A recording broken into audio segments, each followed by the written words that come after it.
Era stato accusato di aver palpeggiato la nipote minorenne. Per quell'imputazione un friulano di 66 anni ha deciso di patteggiare di fronte al giudice delle udienze preliminari, Roberta Paviotti, 2 anni di reclusione.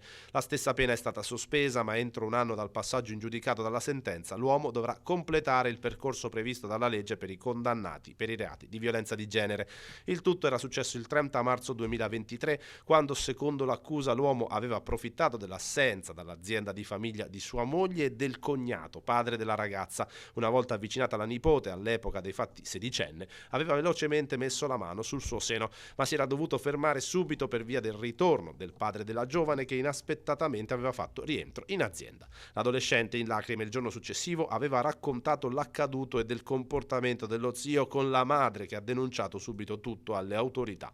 Il 66enne, difeso dagli avvocati Massimo Cescutti e Natascia Marzinotto, ha anche risarcito la vittima con 5.000 euro.